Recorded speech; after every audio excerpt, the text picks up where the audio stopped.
Olá, hoje a gente vai mergulhar numa batalha que está definindo o futuro da segunda maior cidade do Rio Grande do Norte. Uma disputa que não acontece com armas, mas sim em audiências públicas, em debates acalorados, tudo por causa do novo plano diretor de Mossoró. Bom, vamos direto ao ponto. Pensa que toda cidade precisa de um manual de instruções, certo? Um mapa que diz para onde ela pode crescer.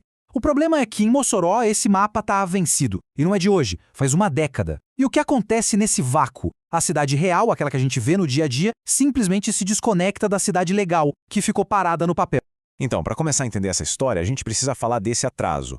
Mossoró é uma potência, né? Produz sal, petróleo, frutas, é uma cidade que não para. Mas, por 10 longos anos, ela foi guiada por um plano lá de 2006, uma regra do jogo completamente ultrapassada para a realidade de hoje. E aqui está o pulo do gato, a grande mudança de filosofia.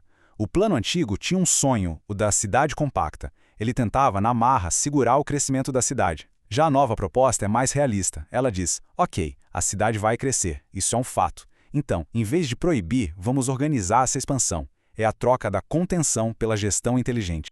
E qual foi o preço desse atraso de uma década? Esse tal de passivo não é só um termo técnico, não. Na prática, isso significa loteamento sem esgoto, construção em área de risco, pressão em cima do meio ambiente, um crescimento caótico que, no fim das contas, sai caro para todo mundo.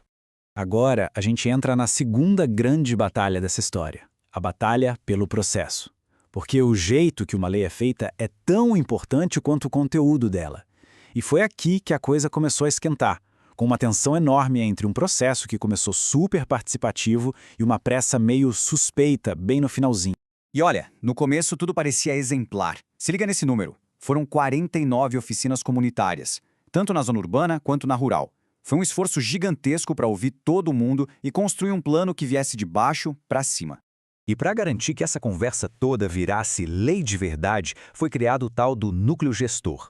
A ideia era um equilíbrio perfeito, metade do poder público, metade da sociedade civil. E olha o peso das instituições envolvidas. As universidades como a UERN e a UFERSA, dando a base técnica, a OAB e CAL de olho na parte legal e técnica, e o setor produtivo, representado pelo Sinduscom, trazendo a visão do mercado. Parecia um time do sonho. Pois é, parecia. Mas depois de tanto trabalho, de tanto debate, alguma coisa mudou. Essa frase, tirada de uma análise técnica do processo, resume bem o que aconteceu. Uma aceleração súbita, para não dizer atropelada, que acendeu um alerta geral. E que aceleração foi essa? Dá uma olhada nessa linha do tempo. Dia 29 de dezembro, em pleno recesso de fim de ano, o cronograma é alterado. No dia 5 de janeiro, liberam um relatório com mais de 300 páginas. E só 5 dias depois, num sábado, já começam as audiências públicas finais. O tempo para a sociedade civil ler, entender e questionar um documento desse tamanho foi mínimo, quase impossível. E claro, para essa correria toda surgiram duas narrativas. De um lado, a gestão municipal defendendo que fazer as audiências no fim de semana era para facilitar a vida do trabalhador. Do outro, os críticos dizendo que foi uma manobra clara para aprovar o texto a toque de caixa, aproveitando que muita gente estava de férias e a mobilização seria menor. Duas versões completamente opostas para o mesmo fato. Ok, vamos sair um pouco da briga sobre o processo e ir para o campo de batalha mais concreto de todos, a terra. É aqui que as regras do plano diretor se tornam reais, definindo onde se pode construir, o que se pode construir e, principalmente, qual o impacto de tudo isso no futuro. Para ficar bem claro, vamos pegar um exemplo prático, a região do Carafá. Pela lei antiga, era uma área de transição quase rural. A nova proposta transforma a área num polo industrial. E o detalhe crucial está aqui, na tabela. O lote mínimo cai de 2.500 metros quadrados, que é tamanho de chácara, para apenas 300 metros. Isso, claro, atrai indústria, mas ao mesmo tempo aumenta muito o risco de impermeabilizar o solo, o que pode piorar as enchentes. Então, o dilema está na mesa. De um lado, a promessa de mais empregos, mais desenvolvimento, mais logística para a cidade. Do outro, o alerta de especialistas. Se essa expansão vier sem um investimento pesado em infraestrutura de drenagem, o risco ambiental é gigantesco. É o clássico cabo de guerra entre crescimento e sustentabilidade. Mas Mossoró não debate só crescer para os lados. A outra grande discussão é sobre crescer para cima. E aí a gente entra na briga da verticalização. Construir prédios mais altos pode deixar a cidade mais eficiente, mas a pergunta de $1 milhão é: a infraestrutura da cidade aguenta esse tranco? Para tentar controlar esse crescimento vertical, existe uma ferramenta com um nome complicado: outorga onerosa. Mas a ideia é simples. Pense assim. A lei diz que numa área se pode construir até, digamos, 5 andares. A construtora quer fazer 10. Ela pode, mas vai ter que pagar uma taxa para a prefeitura por esses andares extras. Em tese, esse dinheiro tem que ser usado para melhorar a infraestrutura da própria cidade. Outro instrumento super importante é o IPTU progressivo. Sabe aquele terreno baldio, no meio de um bairro com tudo, asfalto, água, esgoto, que fica lá parado por anos só esperando valorizar? A ideia é dar um jeito nisso. O dono é notificado para construir. Se não construir, o IPTU dele aumenta a cada ano. É uma forma de combater a especulação imobiliária, que encarece a cidade para todo mundo. Mas aí vem o choque de realidade. Olha esse dado que preocupante. Em áreas perto do bairro Nova Betânia, que é justamente onde mais se constrói prédio, a rede de saneamento já está no limite, no osso. A vazão é de só 5 litros por segundo. Imagina encher esses bairros de prédios novos sem antes modernizar essa rede. É a receita para o caos.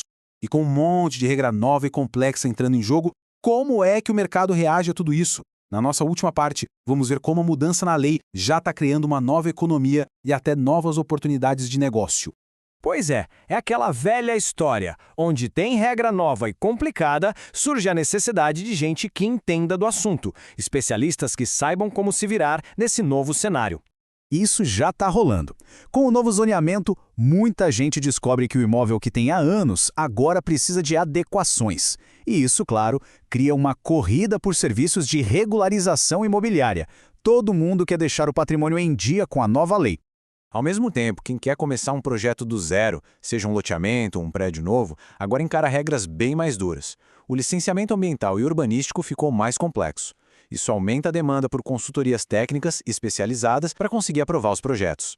Com tudo isso na mesa, para onde Mossoró vai a partir de agora? As análises mostram 3 futuros possíveis.